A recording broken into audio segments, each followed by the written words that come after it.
Hello, and welcome to another wonderful episode of Submitted for Your Approval, the weekly card review show for Collective, the community-created card game. I'm Stranger, and I do the finger guns. Today we are joined, as always, by my faithful co-host, Grief. Say hi, Grief.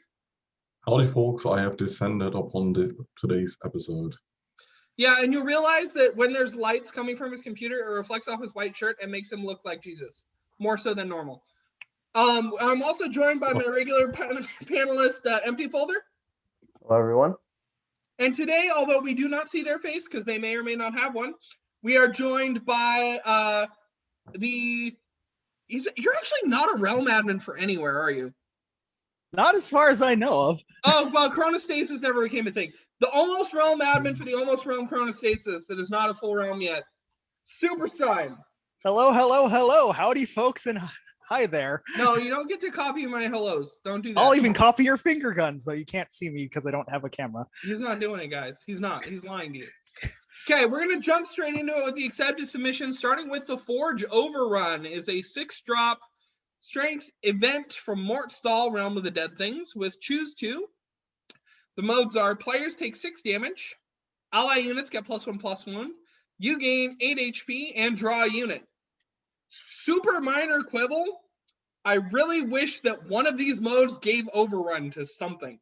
But besides that minor quibble, I think this is really interesting. I like that we're seeing a high value HP, just direct HP gain on a strength card, which is something you don't really see too much of. And each mode definitely has some interesting spots. The ally units get +1/+1 is really interesting when you compare it to that top mode. And I'm kind of interested to see, like, maybe if you just needed more of the first mode, or well, I guess it's players take 6 damage, so that does have a drawback. But, if you have 6 or more units, you're definitely going to want to pick mode 2. Draw a unit is a really good consistency tool. And I just love command effects like this. And I thought it was really fitting that this was one of them. Grief, what do you think of this card? To be honest, I like it a lot. Then again, I'm also co-creator of Arcane Scriptures, so I have a soft spot for command effects.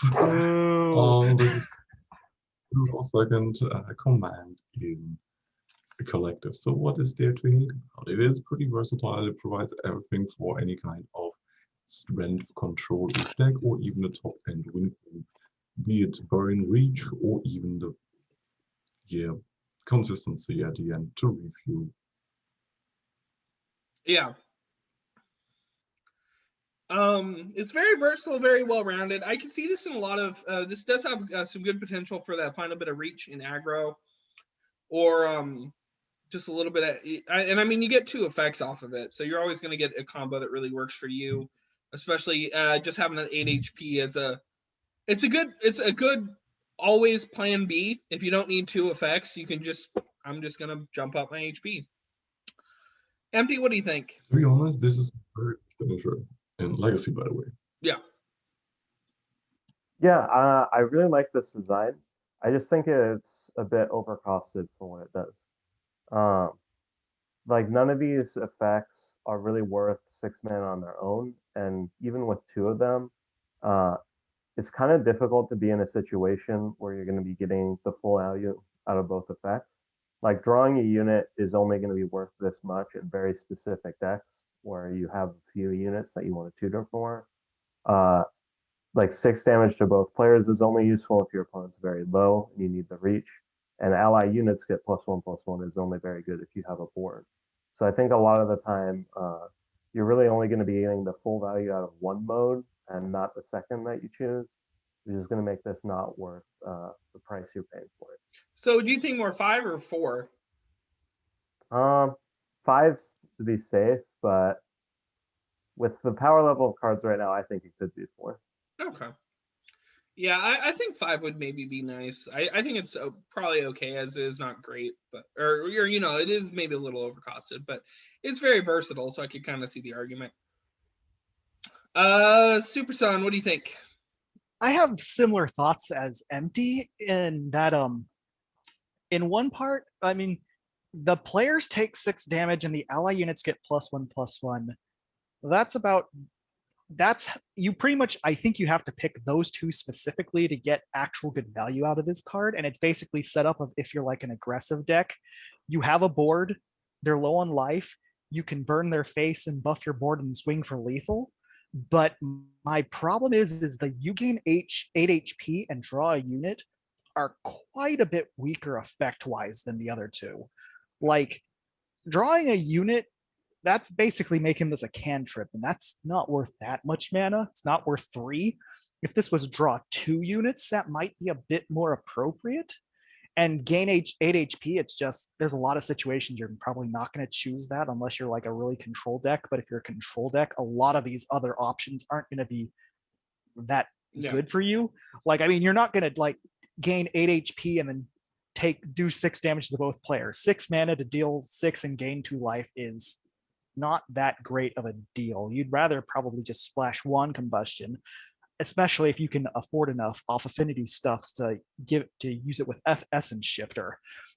One other minor tweak about the card, if this ever sees an update, the you gain 8 HP should probably be on top of the players take 6 damage, since if I correct of how this works, they would display in order and then they would activate in order. So if you're like at like 5 life, you can't gain HP to get above the life threshold and then deal damage. You would die from the 6 damage first before you gain the life, I think. I think that fits kind of in the spirit of what Strength does with its self-damage stuff, though, being a little risky. Yeah, I'm fine with the self-damage, but I mean, I think just in terms of ordering, the you gain 8 HP should be the first one above players take 6 damage. So you can bump your life up to take the damage to deal it if you need to. I think that having that as a drawback is okay. I think a lot of this is like evaluating in a vacuum. I know if we look at what Realm is from, he's probably looking to get other stuff to combo with like self-damage or maybe stuff to combo with HP. And there's a draw unit, because it's the first unit off your deck, also synergizes with Herald. So this, if you're running this, you kind of want to make sure that you're running those cards that are like considerations to run with it. I love how this art makes me think of like an old school, like those cheesy 3D shooters where you're like going through the tunnels and like Doom. Does this give anyone like Doom vibes? It looks like a quarter from GoldenEye for the Nintendo 64 almost. Yeah, or something like so yeah. Well, yeah, in terms of legacy, by the way, this is a 6 cards to deal 12 damage to your opponent. Yeah. How do you deal 12 with this in legacy? Have you forgotten about our Lord and Savior Blood Priest? Oh yes, him. No, that's 10 damage, deal 12. No, that's 6 mana, deal 12. Yeah. Well, you have to have the Blood Priest on the field. Yeah. So Dramoth the Radiant is a 10-drop neutral 8/8 dragon god from nowhere in particular. With Flying Ward, Overrun, Summon, put any dragons that cost 5 or less from the top 5 cards of your deck into play. Reduce the cost of those that cost more than 5/5. Banish non-dragons. So goodbye. Yeah, this is just goodbye, good night. I'm gonna finish the game. Which is Green, why'd you appropriate pick for a this 10 card? cost.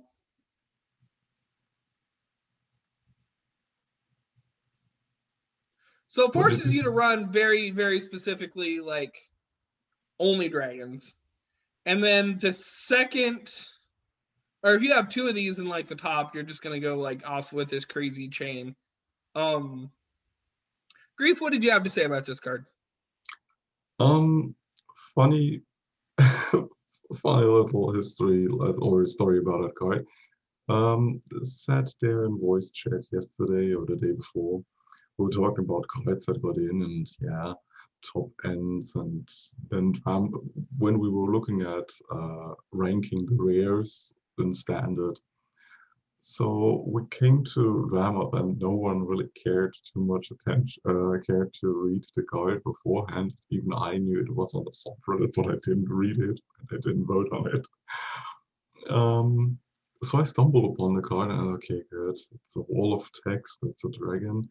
Sure, okay, the creator is Rrhagias, but let's be honest, what kind of card can this? Oh, fucking god, it's potent. This is basically the card you want to run even over Ruthless when it comes to building a dragon deck. This will chain into basically anything that you want to do with dragon shenanigans, and this might even make Tusken good work in standard. Oh yeah, because Tusken's a dragon. Oh boy. This dude is neutral for a reason. Yeah, this is. Does Tusnute have its cost reduced in the deck? Yes. Oh, Wait a second. No, while in hand. okay. So yeah, this is really like. I mean, this is just your high end super. Like, I'm gonna win the game soon. This reminds me almost as like a tribal Geschlorp type thing.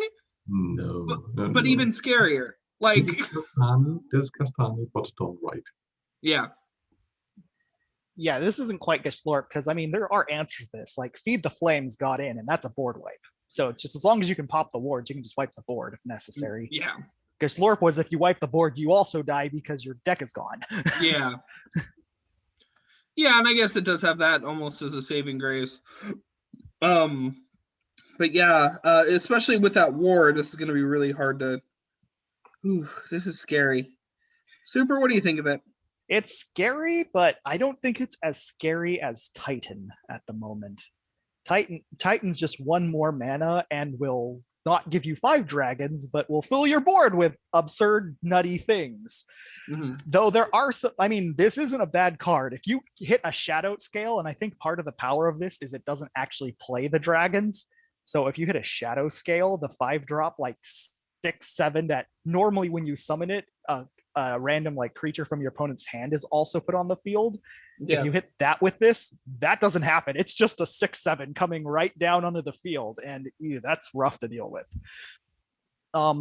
That being said, how many actual good dragons that cost 5 or less actually exist in standard? I'm kind of curious about, because I can't think of there being that many. If you hit the 1-drop, that's okay, because that normally that thing you have to target something to banish, that banishes itself when that thing is removed, but a 2/3 isn't exactly the most exciting thing you'd hit with this. There's the one, no, got buffed to be a little bit higher, but that also has like a summon when you draw it, so it's losing a lot of its power. You could hit like the Misfortune Dragon, the Yeah, new but I'm Misfortune netting Dragon. like 5 to 10 mana off of just reductions if I have those bigger dragons. And then if I'm running this in a Tusnute deck, I'm running a copy of Invoking Chant.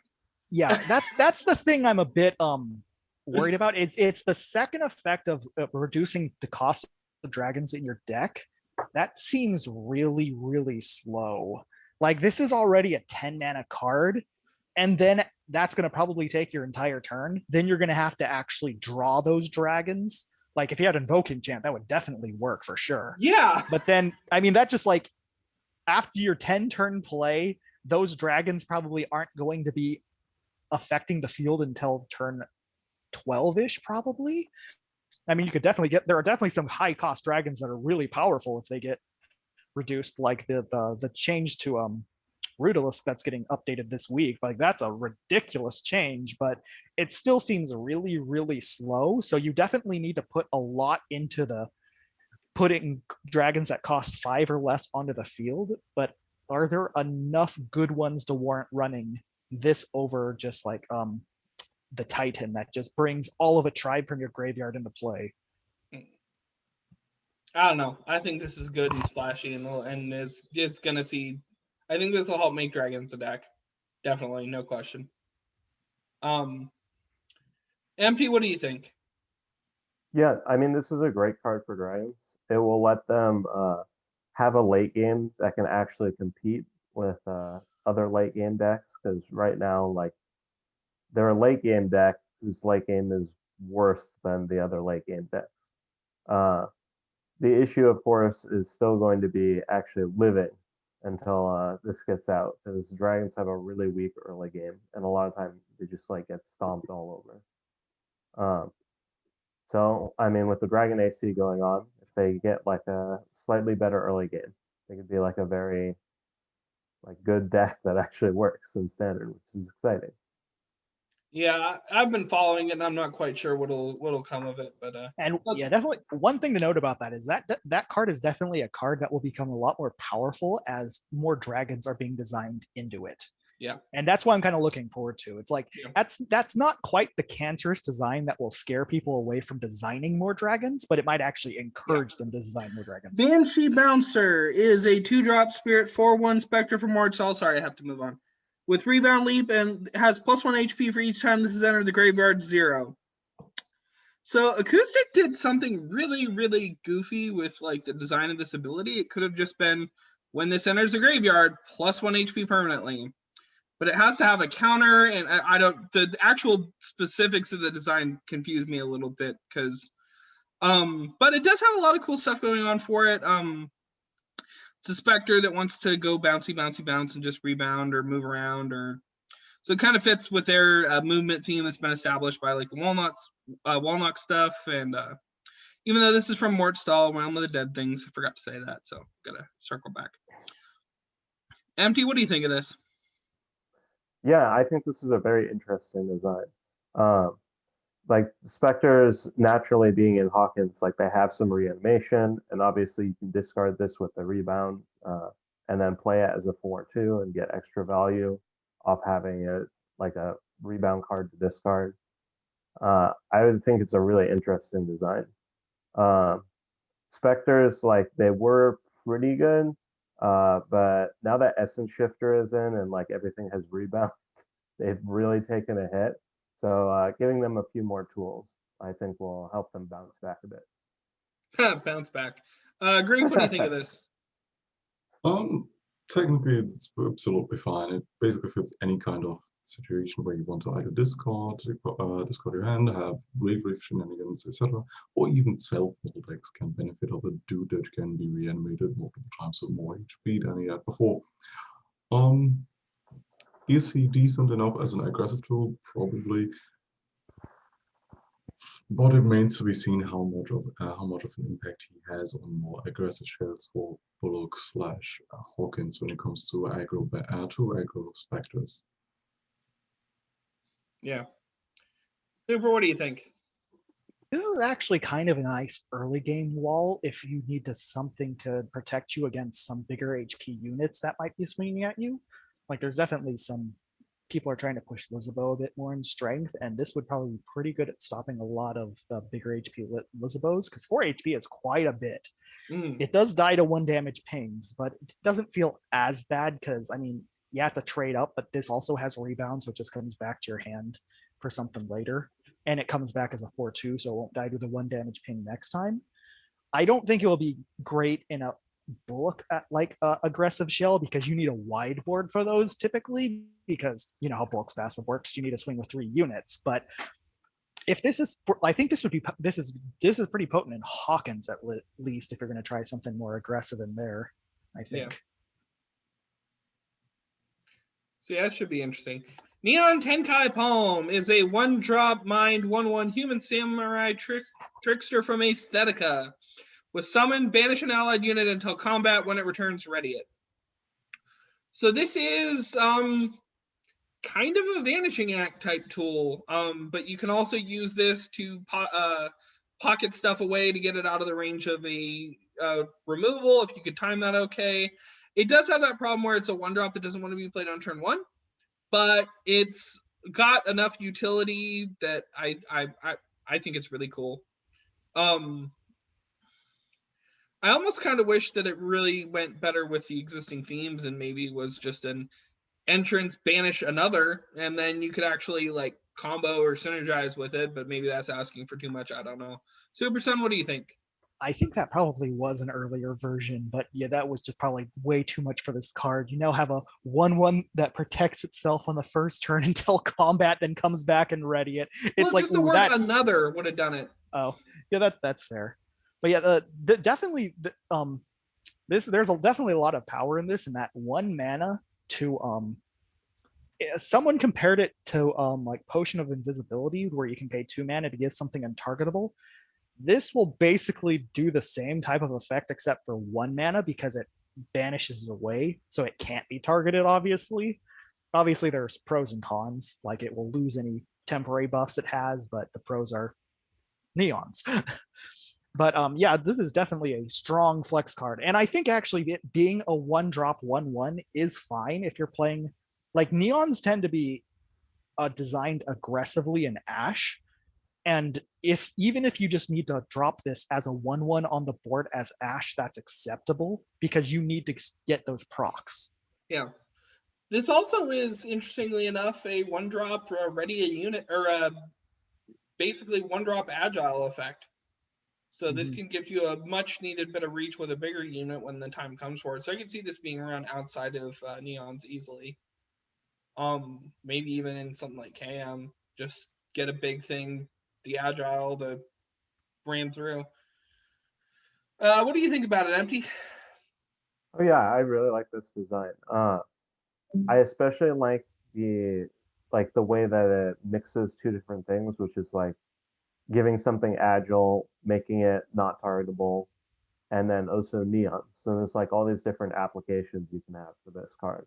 Like you said, if you just need to get something through, if you have a neon that you want to bounce, very cool design. Yeah. Obviously, like since it's this 1-drop that you're not going to play on turn 1, I think whatever deck runs this, you'll need to just run more 1-drops and not count this as one, because it is a pretty weak turn 1 play if you're just playing this on its own. Well, yeah, post rotation, this just replaces your Vanishing Act or something. Yeah. Grief, what do you think? I think everything about the card has been said already. Also, quite interesting uses maybe for the 1-attack deck, considering that you could re-enter or re-enter attacking units that you basically want to have their attack triggers online before, or re-establish ward and so on and so forth, even though ward bug exists. Oh yeah, with Sands of Mirage, you can use this to proc a mirror again. Twice. Yeah, and it itself procs a mirror, yeah. Yeah. Okay, yeah, we've been kind of spending quite a bit on the accepted. Let's go straight into the actives. Oh no. Oh, I see what happened. There was a typo in the link. I messed it up. There we go. The Orchestral Hall is a 2-drop spirit with 0/4 bard placed from Concierge with can attack. When you play a summon, progress to the next act up to 1 act per turn. And the acts are Act 1, repeat an ally unit summon. Act 2, your next summon unit costs 2 less. And Act 3, gain when you play a summon, repeat it. So obviously the biggest gripe I have with this is going to be the aesthetics of the card. Just resave everything in reverse order and then reattach them to the card and the acts play in sequence. I think someone told Magneter that, which is why I'm making an extra sure to say, no, this is a legit criticism. They were told what to do. Effect-wise, I think this is interesting. This reminds me of Sagas, which I liked a lot for Magic. Apparently, there's an effect in Gwent that's similar to this. And so this gives you... I like what it's doing here. I think Act 1 in particular is a little weird because it's just you play a summon and then just repeat a summon. Although this slots in pretty readily to any sort of summon-based build. And I think it could be really fun. This is interesting. Empty, I know you probably have the most time with the summons deck, so you want to talk about it? Not really the new version, because like there's this really weird summon bloom list that's going around. That's kind of become the summon deck. It's very interesting. I mean, I think it's quite strong, mostly because like it's only 2 mana, and your opponent kind of has to deal with it pretty quickly because it does get you a lot of value if you're able to progress through all the acts. Like honestly, if you just get the first act, that's already kind of okay because you're getting a blocker that your opponent has to deal with, and then you're also playing a summon retrigger, which like as a summons deck, you want pretty much as many of those as you can get.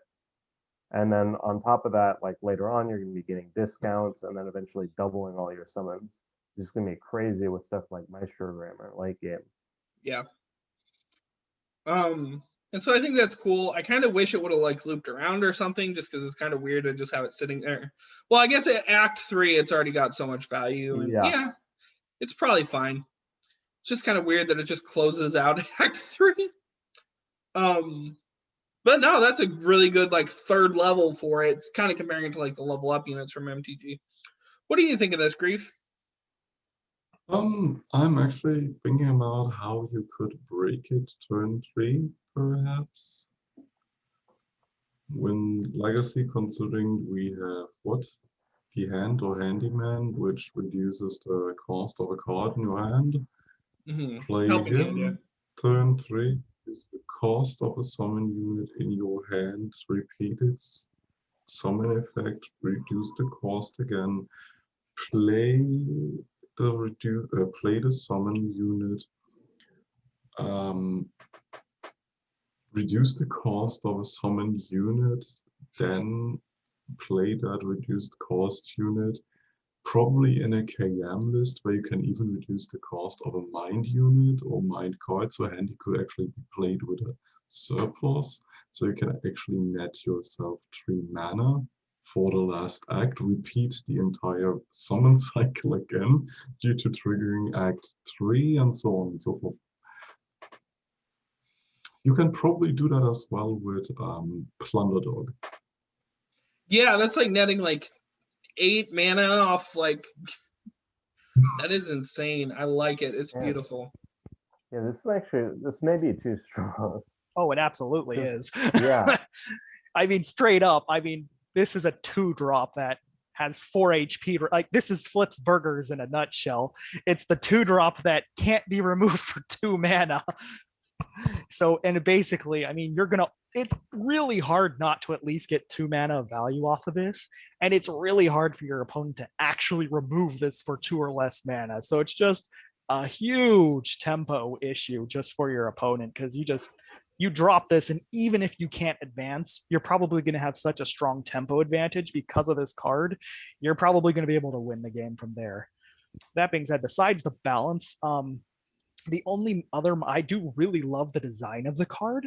The only minor gripe I might have is that Act 1 and Act 3 kind of feel similar-ish. It would be nice if they were a little bit different in terms of their flavor. Like Act 3, I definitely think is a powerful end, and Act 2 is definitely good, though Act 2 being Act 1 might also have some pros. But if like Act 1 was something a little bit more different, like maybe draw a unit with a summon or something else that's a bit more distinct from the others, I think the design would be a little bit stronger. I think Act 1 being draw a unit with a summon would be cool. And then balance-wise, making this lowering HP to 3, maybe? 3 would at least... the Flips treatment, make it 3 mana, lower the HP to 3? Maybe. Well, that's the unplayable treatment. Yeah, but with Phasar Blast coming into standard, and I think 3 HP would be okay. There are answers to it then, at least. Yeah. The thing is, I was contemplating combos from Legacy, which have more potent interactions with it. In standard, I think we don't have too much scary cost reduction, cost manipulation for summon effects that could play into it and shade into it.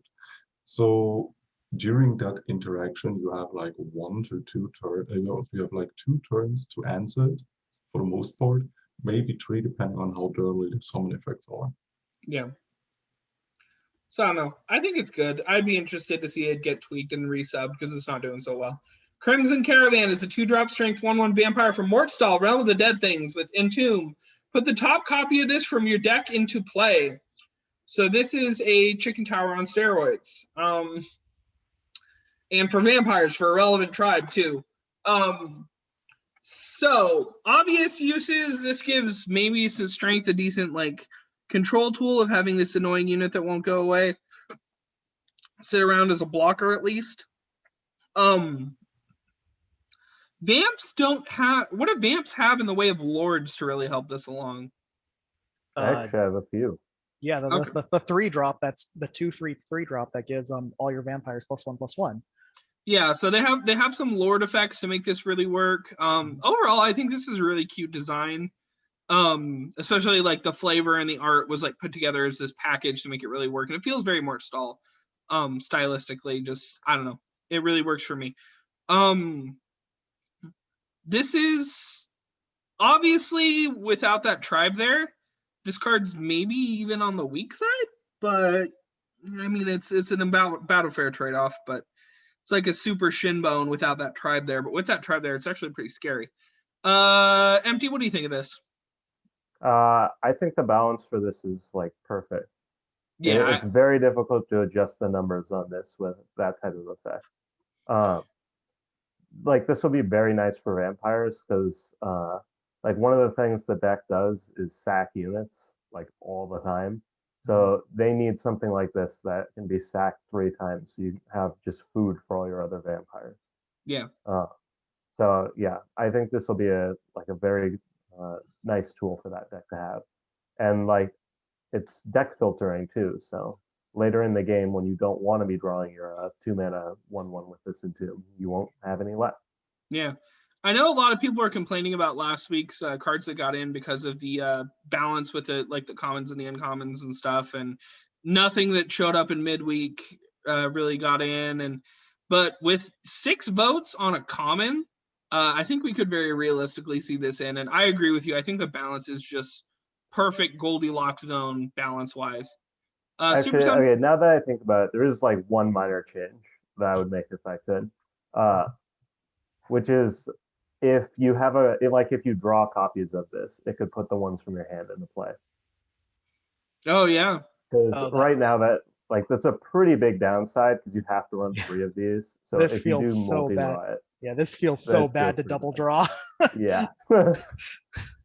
Yeah, I guess that's an interesting kind of drawback. But Supersun, what do you think?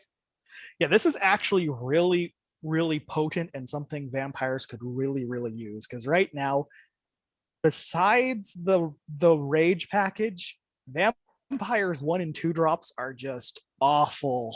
They feel so bad.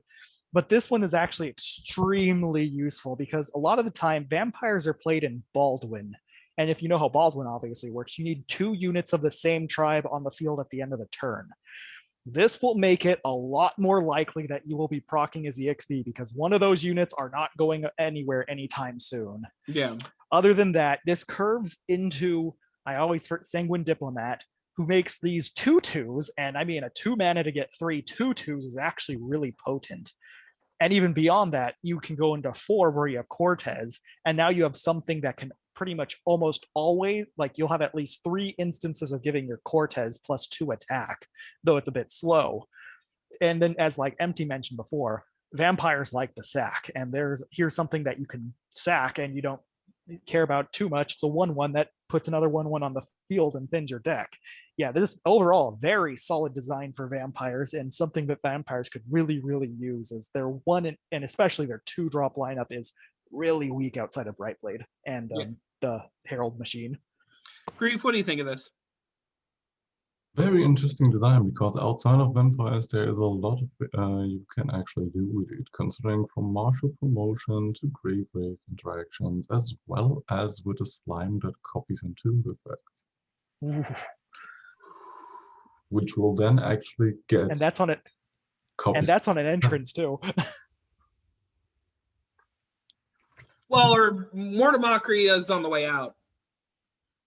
Yeah. Oh man, I want the hand change even more now because this would be so cool with Essence Shifter if it had rebound. Exactly. Yeah. The 3 mana to give this rebound though might be a bit much tempo wise. 3 mana for a 1/1 is just Yeah, I mean it comes back so many times though. I mean, but so does Kodama, but that's Kodama. Yeah. Well, then again, Okay. you could basically martial promotion into it. Yeah. Moving on to Vermilion Vanguard is a 2-drop strength 1/3 robot vampire from Mortstall, Realm of the Dead Things. With when an ally unit takes damage, this deals 1 damage to the opponent. So this is a very, very useful card for the Rage toolkit. Because this makes it so basically you get all your cards have another Rage effect. And that Rage effect can also grant you some much needed reach.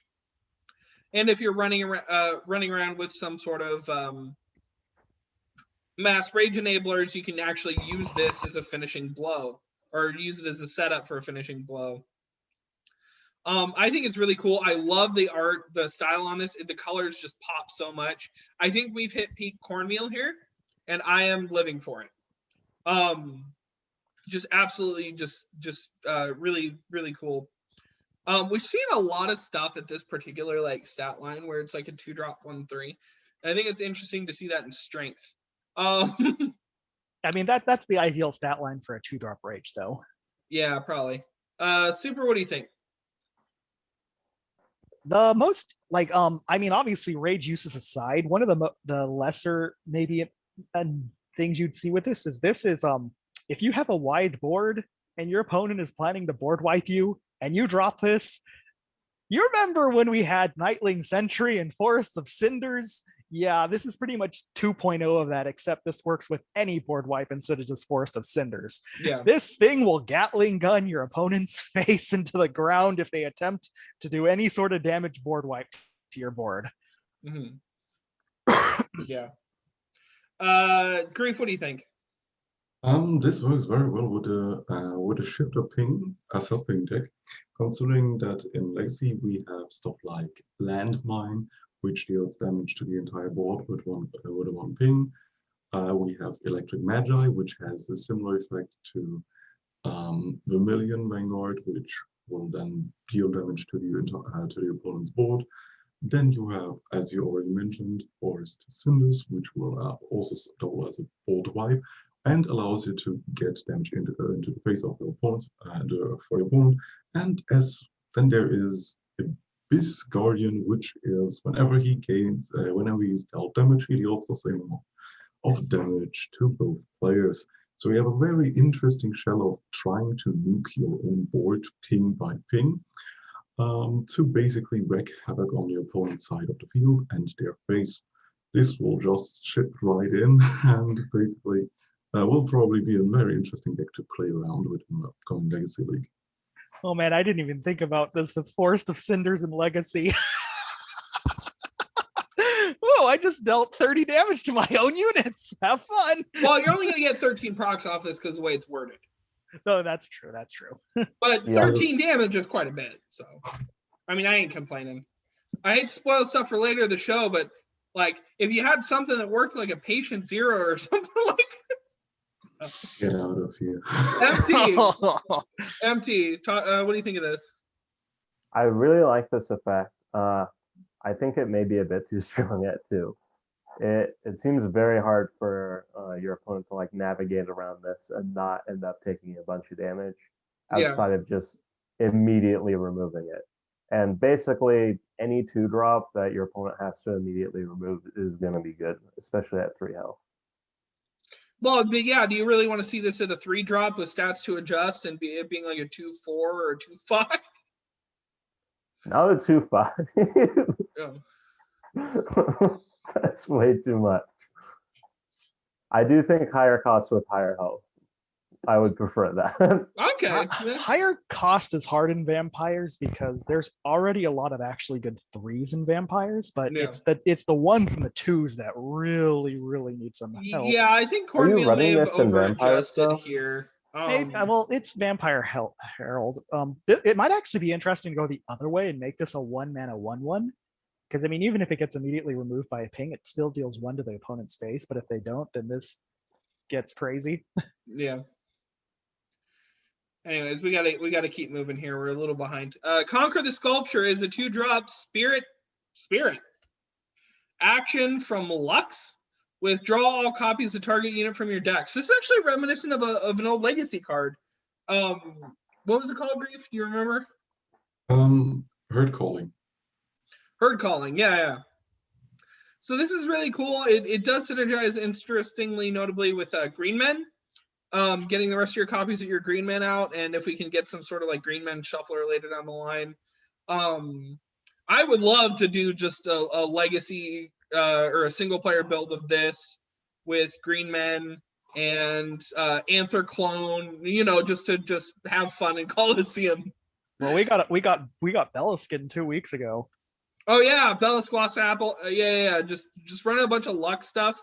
1 copy of Green Men or 3 copies of Green Men, and just having Army fun of with that. turtles. Or Army of Turtles, you're just gonna like deck yourself.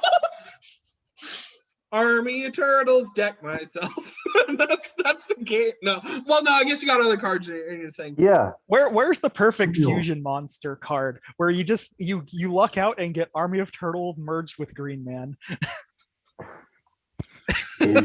Yeah, we need this. Yeah, so if you have The like a thing draw is, though, is synergy. this won't work with Fusion Project because Fusion Project doesn't allow you to play action. Oh, I know. yeah. But what else you can actually do, and this is Jank Haven, have a comedian on the board and an army of turtle. Put this on army of turtles, mill yourself, and make your opponent discard the entire hand. Yeah, any sort of draw synergy, you could do some fun stuff with Turtles and Legacy. Grief, talk to me about this, or if you have anything else to say. Besides the jank, I guess that's actually just a good way to have any kind of copy shenanigans that you want to pull off with shuffling cards back into your deck, or just getting more consistency for specific tools you want to have multiples of. Allows you also to have some kind of safety net for maybe having, okay, I have this one specific one drop that I need more of. Play my one drop, play Conqueror Sculpture next turn, have 2 copies of that in my back pocket just to keep up the pressure on an aggro deck, and so on and so forth. Yeah. Super, what do you think?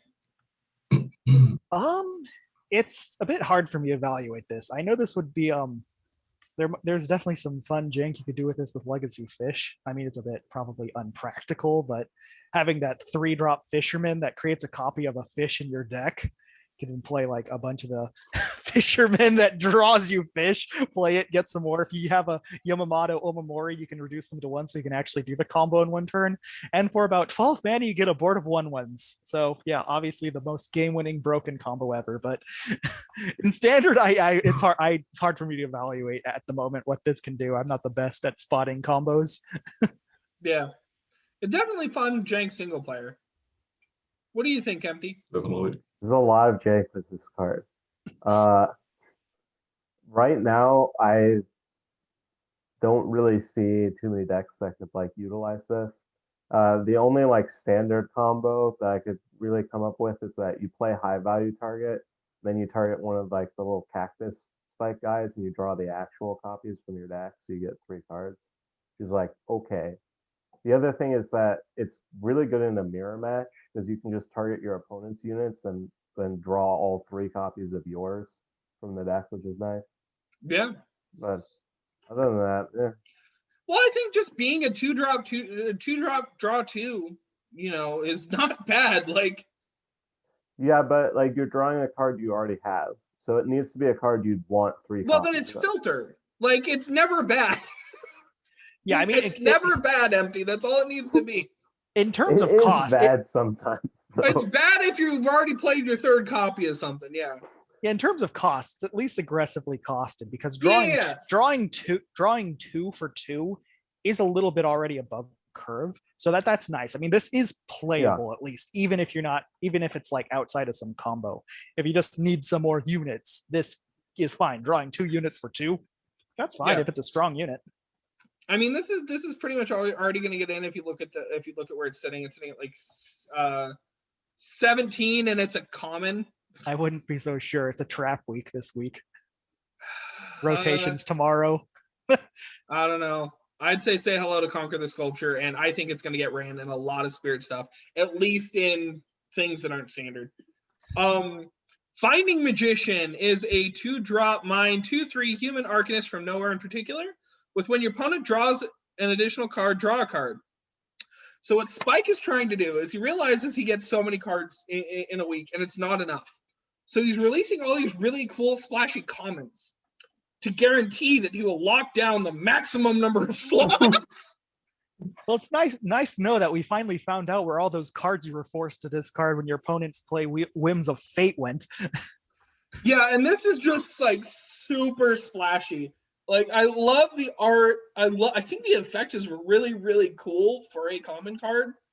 And yeah, the synergies that this could run with whims in Legacy. If you're running maybe a KM type build, you could like I think there's some stuff in strength that could do the make your opponent draw. Yeah, there's definitely a lot of different ways to use this that are cool and interesting in their own right. And the style points. So this, we'll take a look at this. Go open up your collective.gg/cards. Look at Binding Magician and see how much like love went into the creation of that art. And I don't know. I thought it was cool. It even gave it the troll face. It's one of the greatest troll cards I've ever seen. MT, what do you think? Really, really love this effect. Such a fun card. Like the reference is just so on point. It's great. I'm not really sure how you can use it in standard. And Legacy, I'm sure there's just weird and ridiculous jank you can do with this. But I'll leave that to Grief. Well, just any deck that has means to draw extra cards, this is just sure, go ahead. I can't lose on card advantage anymore. Have a second copy? I will always win when you try to take card advantage. Grief, go. This is hilarious because you can actually play these in the Binding Magician lock deck. Yeah. Because even if you don't have the Binding Magician lock online, you're still playing stuff like Hot Sauce, the spirit engine of allowing your opponent to dealing damage to your opponent whenever they draw cards, whenever they lose cards, or even lowering the max mana whenever they lowering their current available mana whenever they're drawing cards due to Thought Suppressor.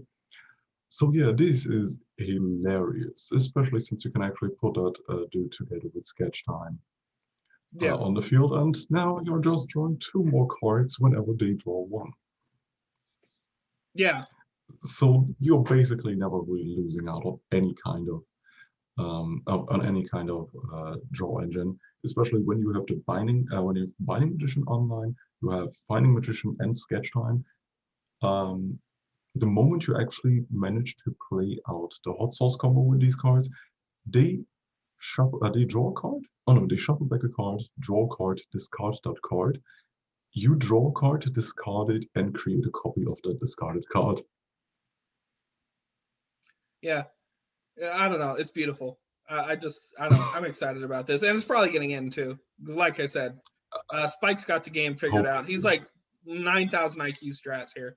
Supersun, go. I mean, there's one interesting thing I'm thinking about in standard with this, and this is using it as a tech card in Ash aggro versus decks that are running Thought Flux. Because Thought Flux is a nasty, nasty card. But if this is on board, they might want to think twice before popping a Thought Flux and giving you 2 extra cards. Yeah.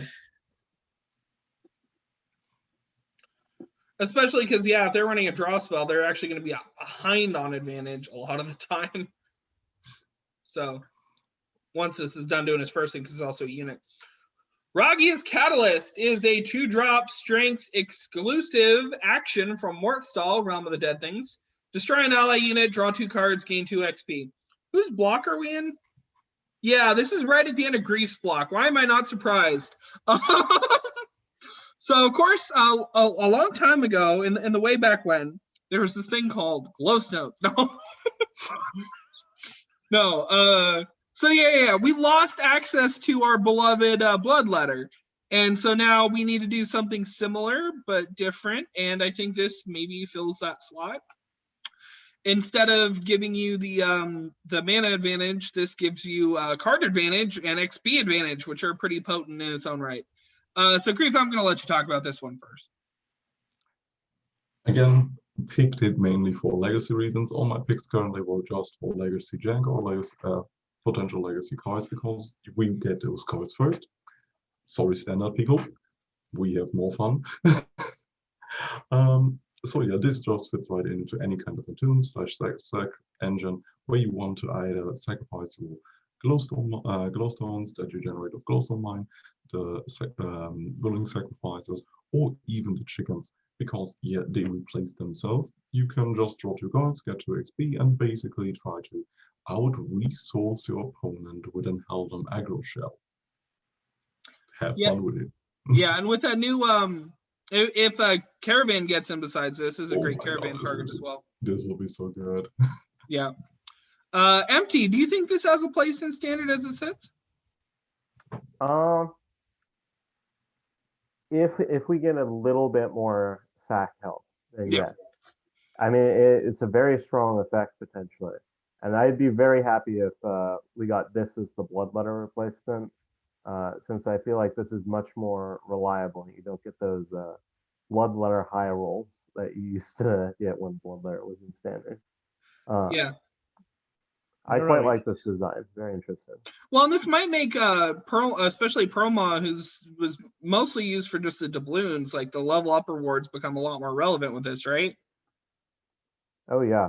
Being able to get them more reliably with the little bit of XP boost there.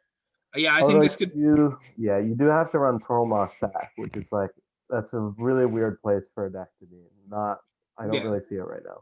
Well, yeah, but it could become a thing maybe potentially. Yeah. Supersun, what do you think of this? Once again, I mean, vampires is probably where this is going to fit right in, because vampires right now are a pretty low curving deck. They top out at 4, and they have a bunch of weaker units that aren't that great, but you do want to kill units for a lot of the effects. And drawing 2 cards is very nice for 2. The other side of it is the 2 EXP you would gain is probably most helpful in Baldwin. Yeah. Like you mentioned the Bloodletter high rolls, but a free 3/3 hitting the board on turn 2 can also be just as equally devastating if you play your tempo right. But even beyond that, EXP ramp in strength will be kind of interesting, because it would not be nice if there's actually enough EXP gain to consistently hit Baldwin's level 3, and it'd be nice to see some decks built around that. But as it stands, at least right now, you're not going to consistently get to your level 3 as Baldwin as a vampire deck like that. Or at least if you do, you're not going to have any cards left. But hey, look, this draws you cards too. Well, yeah, this just gives you the gas you need to proceed. And I've never seen one of the birds get to level 3. Yeah. I can hit level 3, but by the time I'm level 3, it's like, oh, I only have 1 unit on field. What am I going to do with this? Yeah. The Bolting Cheetah is a 2-drop neutral 1/2 cat from nowhere in particular, with fast, agile, and summon gain +3 attack this turn. And it's made by Entropic Mage. This is part of his Natural Things series. Based Entropic Mage. Guy just loves his nature pictures. I love an Entropic Mage for it. I like just heart, man. Just awesome. There's even a lame joke in the flavor text. Everyone look at the lame joke in the flavor text. Man after my own heart. He's a fellow mathematician, by the way. He's got a PhD in applied math. Anyways, I thought this was really cute in a stylistic sense and very cohesive.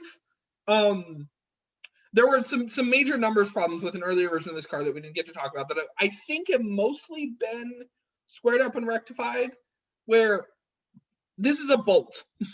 I mean, Bolting Cheetah, this is a means to get a little bit of extra damage across, very reminiscent of stuff like Lightning Ball and MTG.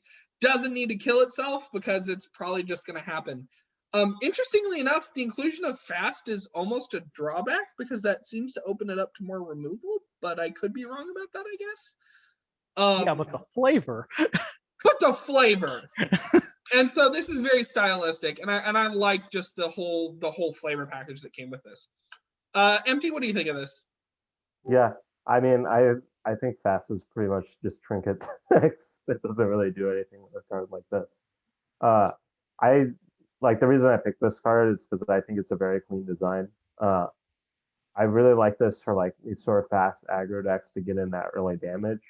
And I think maybe it could find a home in Dunewalkers as well, because after that initial attack, it's going to be a 1 attack unit that you can use to synergize with the rest of that package. Yeah, a little bit of reach early. Yeah, I like that idea. That's something I can vibe with, definitely. Super, what do you think? I think the stat line is a little bit weak. Like a 2 mana for 1 turn, you get a 2 mana 4/2 with agile, which is only slightly above curve, but after that turn, it's a 2 mana 1/2. Yikes.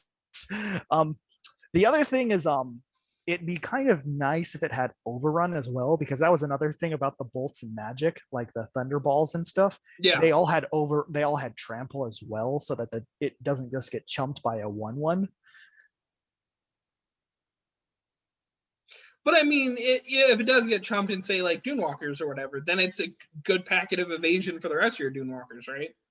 So, Well, if it depends when you're playing this. I mean, once again, it's one of these. This is probably not a good turn to play, and that's sort of where it's a little bit weird.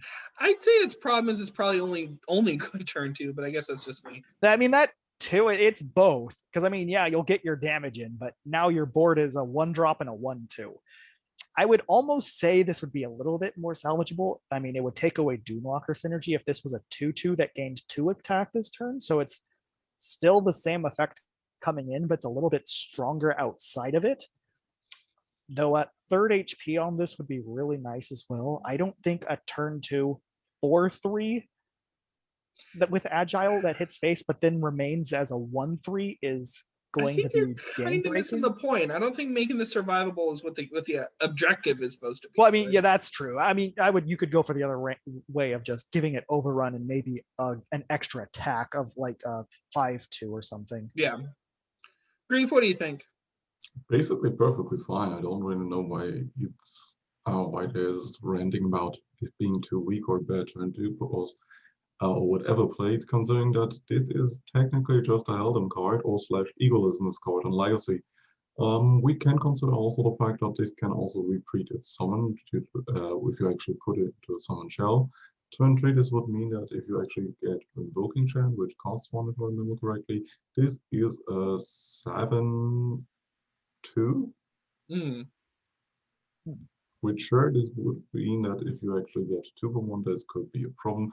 Then again, this thing is there to attack and get you a little bit more of an advantage in terms of life points, or get rid of our high HP units, which are especially relevant in Legacy.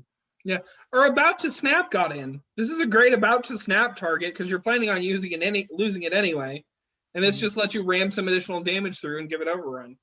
Yeah, and if later in the meta we get more even stronger burn decks to where on turn 2 getting 4 damage is worth it, then this card would definitely see play in that situation. Yeah, where you're just expecting to like for the rest of the game burn after like turns 3 or 4 or something, but we don't quite have the burn at that level. Okay. So let's talk about Outbreak. Outbreak is a 2-drop mind action from nowhere in particular with give a unit Entomb, deal 1 damage to 2 random units, give them this ability, and deal 1 damage to it.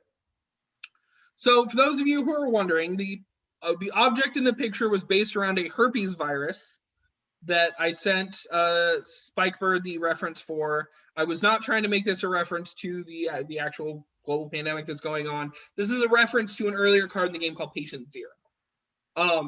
And I mean, you get a lot of cards, especially in these fantasy card games, that reference disease or plague, and I don't know. I thought it was interesting to go with it. So this references Patient Zero, which is a cute, very, very quirky card in Legacy, in single player, and I really, really just like the style of the effect. It's basically just a board wipe waiting to happen, and if something survives, it's going to come back and get worse. So it's very, very much like it's guaranteed a board clear, but it doesn't guarantee when. And so I really, really liked sort of the play pattern it created in single player. Obviously, and I know we're going to hear some complaints from Empty coming on because he doesn't really like randomness, that this maybe doesn't have a place in the actual multiplayer meta. So Empty, I'll actually let you go first. Yeah, I actually really like Patient Zero. The effect is really fun to see go off and like just watch the pings just fly everywhere as the whole board explodes.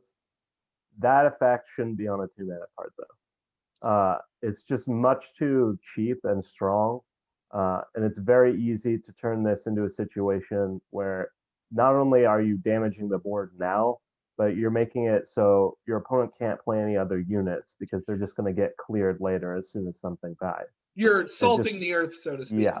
Yeah. You're really locking down the board, and for a control deck, that's just too good of an effect for 2 mana. So you actually think this is too good? Oh yeah, absolutely. Oh, that's interesting. Okay. Incredibly strong against any token-based strategy. This is like 2 mana clear the whole board.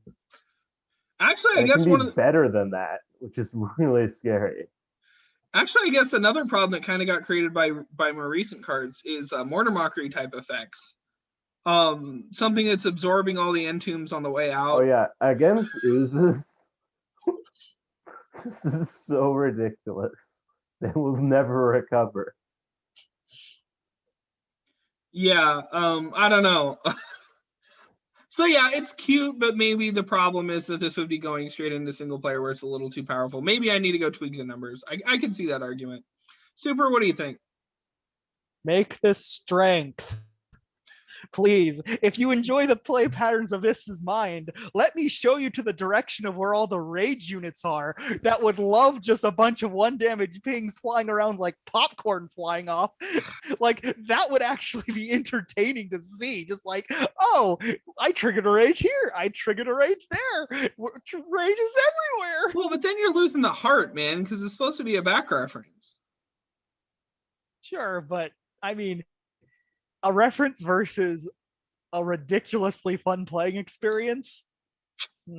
It's a trade-off, but Here, I mean, I'll throw it in a neutral for you. How do you like that? Oh God, every deck will be running it all the control decks. Really? Now, on the other side, this is against Ash and Bullock. This is game breaking. Against almost every other deck, this is trash tier. So I mean, it's as a 2 mana, it's often an insta win against token decks. Like if the Bullock deck plays their turn 2, create 3 1/1s. Well, they're gonna probably be wiping their board pretty hard at some point in the future. But if it's against decks with more HP, like if like Daylings you're playing against Daylings, it's going to be really hard to get massive combos off of this thing. It's going to be so slow unless you're encouraging it on your own side of the board in some way. Well, what makes Patient Zero work is not, you don't want this to clear the board right away. You want this to be a board clear waiting to happen a lot of the time.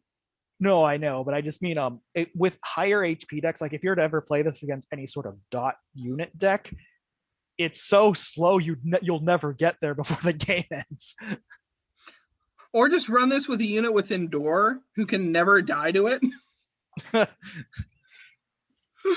I don't know. Grief, what do you think? Ah, yes, your Ickling that when it dies deals 100 damage to the rest of the board.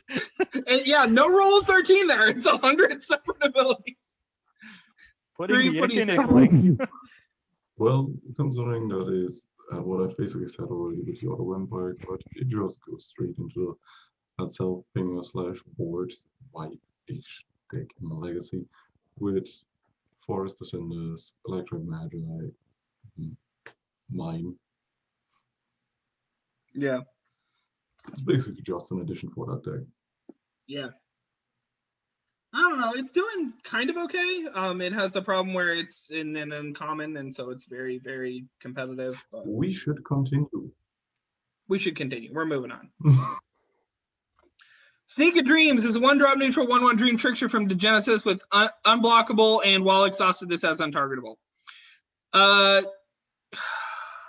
have complaints about this card. I'm going to let someone else talk first. Super, go. Yeah, I don't know if a 1 mana version of Midnight Night Grief's card that also has untargetable is a good idea. Yeah, it's just, I think it's a bit too much at a 1-drop. Is not midnight. It's not This midnight. is the funniest thing. This is not Midnight Sleepwalker in any sense, shape, or form. Because, funny enough, this is basically untargetable only in the sense when it enters play. You have to make it force attack to give it unblockable and untargetable in the same instance, weight is also saved from opponent's actions and effects. Yeah, I mean, if we're just talking about a 1-drop with untargetable for the turn it enters play and then unblockable for the next turn, that's okay.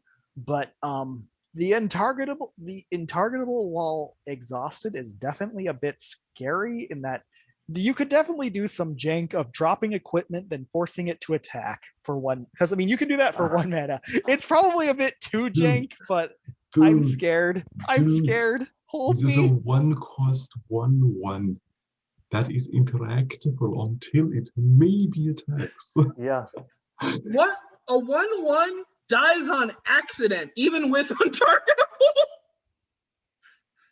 There are things that happen in a regular course of play that are like, oops, forgot about this. This has no way of living. It's an Eileen art. I want to say good things about this. I think this is good Ash fodder if it can survive, and I don't really think it can. It won't even survive to attack most of the time. Yeah, and so that's where the untargetable is there, but it's there when it needs it least. So it needs it like the turn after it comes into play if it's ready. I don't really know. Empty, what do you think? Yeah, I think this is about right. Like, it's unblockable, so you can't really give it any more stats than a 1/1 for 1 mana. And the untargetability gives it like a little bit of protection. And there's neat things you can do with it. Like, you play this off initiative while it has untargetable, and then on initiative you buff it up with an equipment so your opponent can't remove it. Now you have an untargetable thing. It's like a neat little trick. I think it's a cool card. You will all rule the day when this gets heralded to 20, and then someone gives us agile. Oh, I would love that day, because that sounds like total jank. I do like what you're saying, Empty. Yeah. Giving it an equipment off initiative does sound like, or when you're on initiative, sounds like a good way to ram through quite a bit of early game damage, and that I think is probably the saving grace. In an equipment deck, I can see what this thing does. Outside of an equipment deck, it gets sneezed on and falls over and dies. That's what happens. Yeah, I mean, it has 1 out. Yeah. So maybe in an equipment deck, I can now see a clear purpose for this, which was kind of what my issue was with it. Grief, go. Already said what I wanted to say. Oh, okay. Whatever. We're moving on. Grief, stop. We got it. Stop, Grief, stop. Oh. Okay. Mr. Extinction is a 7-drop strength, 5/5 Toon Wrestler from Carachar. Leap, fast, overrun, endure 3, rage, ready this, active, banish an enemy unit, bring it back, then deal 5 damage to it. So, keyword soup, and then a weird thing. I mean, it's got a play pattern going on with it, but it's one of those cards you have to sit there and read for like 2 minutes to really figure out what you're doing with it. And that's one thing I don't really like about it so much. Mm-hmm. But once you figure out what that is, then okay, cool. I have this cool thing that can deal big damage to a thing and maybe accidentally trigger.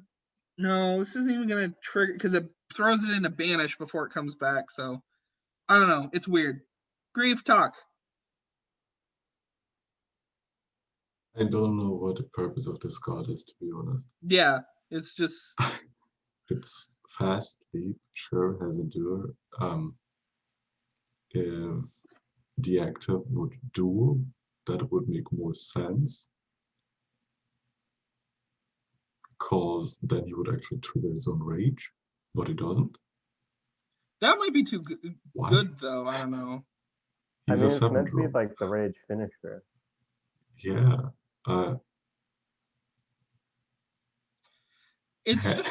It's just very, very hard to glean a single direction from it. And then when you do, it's like, oh, that's not all that impressive. It's very, very sticky. So it's a 5/5 with endure 3. It's very sticky. Has a means to smash some faces in. But I don't know what the leap fast overrun's doing besides maybe flavor, I guess. It's just hard to... I'm actually afraid this card is powerful, but I'm not afraid because I don't think it's going to get in because no one's going to bother reading it. It's just all over the place. And it's sad because, I mean, the flavor's kind of cute, but I don't know. Empty, what do you think? Yeah, I don't understand what this card is meant to be doing. It really feels all over the place. Uh, and like at this point of the game, like it requires a lot of setup because you have to have rage triggers on board to actually like make this decent. I mean, I think it's fine balance wise. Yeah. Super, what do you think? I think this needs to go back to the drawing board and I get a wouldn't go few that. reworks. The flavor is really cute on this, but I do agree that the design needs some work, and that's kind of why I picked it because I wanted to workshop this a little bit because I really do love the flavor of this card, but it's definitely lacking a few things. One, it definitely needs some form of better protection. I mean, you mentioned it's sticky, but it's a 7-drop Sticky 5. against damage specifically. Yeah. Yeah, but I mean, it's 7-drop that dies to 4 mana hard removal, and this does nothing to turn Well, it it comes has into Endure play. 3. It has Endure 3, but it dies to Plasma Invocation all the same. It dies to Deadly Pings all the same. It's kind of just one of those, it dies to Doomblade, and it doesn't do anything to turn it enters play unless you have a Rage ready to go. So unless you have Stabbot, or not Stabtician already on board, it's already going to cost more mana than 7. Yeah. Other than that, like the keywords, I think in some ways to track from the flavor, it's really weird to have a rage unit with endure. Like that almost feels like it defeats the purpose. Like No, that's good. The way Endure works. I Well, I get know. that. And okay, everything below the 3 keywords, I can actually understand. It's the fact that the 3 keywords are up there and that the active just does what it does in such a weird roundabout way that makes it really hard to read. I just think of, for a 7-drop 5/5 that does nothing that enters play with setup, a payoff of basically dealing 5 damage to a unit isn't nearly a good enough payoff. Yeah. Like just dealing 5 damage to a unit, that's like, okay, you get a free 3 mana removal for a bunch of setup on a 7-drop that doesn't do anything that enters play that's vulnerable to removal. Yeah. So that's my like, again, I do love the flavor, but it definitely does need a bit of needs a bit of refining. Yeah. My advice to Sporium when we're working on a flavorful card, find a direction that aligns neatly with that flavor. Pursue one direction relating to that flavor. Say, how do I make everything this does reinforce what it already is? And that doesn't come across with this. It really doesn't. It seems like it's trying to be too many different things. It's a little bit too spread out. It is cute, though. I like the heel wrestler idea. Duelist of the Roses was a very, very fun game for the PS2 era. No. Duelist of the Roses is a 6-drop Spirit 3/6 Elf Knight from nowhere in particular. Summon, deal 3 to a unit, increase the summon's damage by 1. Flare 3, retrigger this unit's summon. What is Flare? The unit can level up. Whenever you gain XP, it goes up to a certain amount, triggers its Flare, and then resets its gauge. And so this is actually really, really neat because it plays into kind of summons and that it has a summon and that it also can build it up. It kills, it's a 6-drop 3/6 that can kill something. And if you have the means to gain enough EXP, then it can do something cool with it. Yeah, I think using the word duelist on a card that doesn't have that effect is kind of a little curious. Maybe we talked before about dissonance, and I know Supersun didn't like deface because it didn't silence, which was really a flavor fail. And I think this one is maybe a little bit more so, but who knows? It's a lean uncommon. It's got an interesting effect on it. I think flare is a hook word we can use. I really like what it's doing. It fills in a gap that I think we needed because Brilliance has problems. So I'm interested to see what could possibly be done with it. Empty, go. Oh yeah, I like Flare. The problem with like Brilliance is that like obviously there's KM, and then on top of that, like we've had like in the past, all the heroes got their levels like requirements changed, which just like completely shook up what Brilliance does and like how good it is. So like when future heroes comes out, or if we get more reworks, it's like all the Brilliance cards are going to have to be adjusted, or their power level is just going to go all over the place. And with Flare, that's not going to happen. So I'd like to see this as a hook word with more cards. Yeah. As for the design itself, yeah, I think it's pretty good. Sort of bridges the gap between like this XP Flare deck and it has a home in summons right now. So Yeah. neat design. Grief, what do you think? Nothing to add there, to be honest. Yeah, I mean, it's pretty straightforward actually in what it does. Super, what do you think of this? This is actually also one other use. It's very powerful, obviously, in Bullock, who when attacks with 3 units gains 3 EXP. So this becomes kind of whenever you attack with 3 or more units, also deal 3 damage to something on board.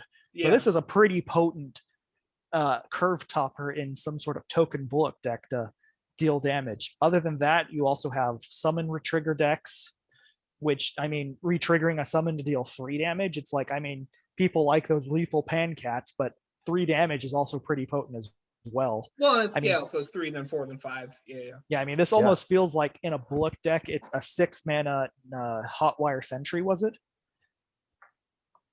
Yes. Yeah. Although Hotwire was 3 and like at 6, I think it's fine. Yeah. Yeah. I mean, the only critique I would say is the stat line would have to be adjusted a little bit, but this might feel a little bit nicer at 5, I think. Yeah, probably. I think this needs to be a little bit Ooh. lower. That's scary. Well, Like, the it's stat very Well, easy. with line would numbers, have to be with adjusted. numbers adjusted. Yeah. I think like- this needs to be it's- adjusted around a 5. Like maybe like a 2-5 or 5 Especially instead. because it's based around EXP, and you generally want to see this in terms where you can gain it. Yeah. I mean, the Bullock combo is very scary. Although you have to run like a really weird Bullock list that's like more controlling mid-rangey. Yeah, I mean, that's sort of why I think 5 would be better for this, because it's a little bit easier to slot a 5 into a more aggressive Bullock list. So you have the option of running it in a more aggressive Bullock list, or it can be a slower control list. 5 just seems a little bit better to curve top a faster deck than 6. Yeah. Okay. Now for the curious case of Spiny Nerd. The Hydra-xi is a 4-drop spirit 0/7 alien Hydra from Debello with brilliance.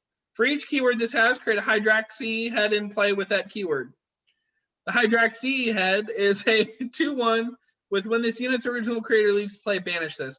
This is a very weird reference to the old Hydra card. I think it was just called Hydra Body or something like that. But it tries to play with the keyword theme of the Debello Hydra-xi in a way that doesn't resonate. So first of all, this has no keywords to begin with. And it has brilliance, which we just talked about why brilliance has all of its problems. And then on top of it all, like, you're giving it keywords and then you're creating these vanilla units, which doesn't feel very particularly resonant or interesting, especially if you look at what, like, say, Hiku was trying to do. It feels weird that I don't get to have, like, maybe borrow keywords from the parent. It just feels weird, like, kind of all around. I don't really know what to say about it. Supersun, why'd you pick this?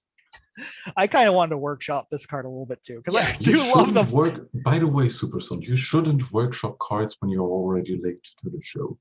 Hey, I was here at exactly 10, I'll have you know. But I really love the flavor of this card as well. But yeah, it could definitely use some work. Right now, in terms of its use in game, obviously, if you have Hiku and you level up, well, your opponent's going to be in for a very rough time, because this is in fact an alien.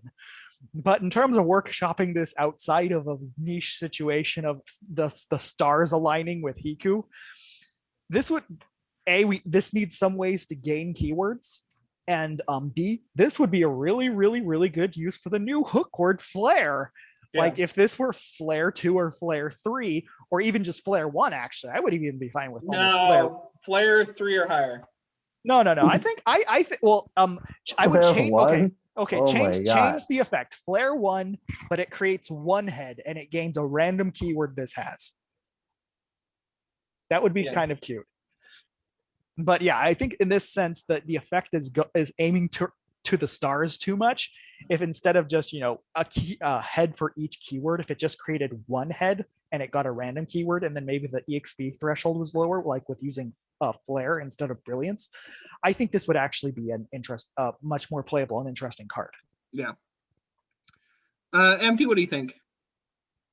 Yeah, it's just much too much effort for like what you're getting out of it, because it's not even that good when like you do get this brilliance off it if it has a few keywords. You really do need the stars to align, like Supersun said, with Eco. And a lot of the time, this is just going to be sitting in your hand as this worthless 4-mana 07 with no keywords. Yeah. Grief, what do you think? Sorry, this is a waste of card space. To be honest, there's really it no definitely saving needs to place use. for the card. It's a fun idea, though. It just needs to use its space more efficiently. Well, yeah, I mean, it's definitely not doing well on the votes for a reason.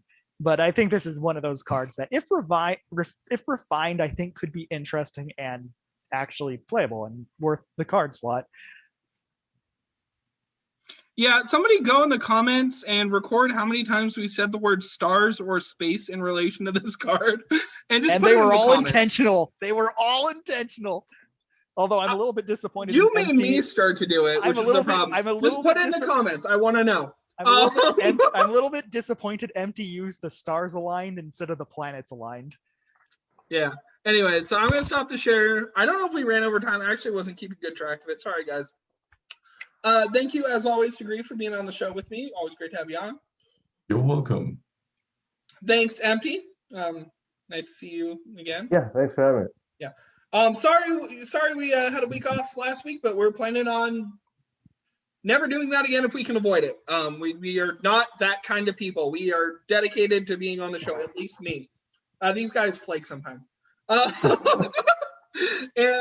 I'm kidding. They have legit Life reasons. gets in the way. Life gets in the way. And thank you so much to Supersun. It's always great to have you. You're very fun, and I just love the voice you bring to the show. Thanks for having me.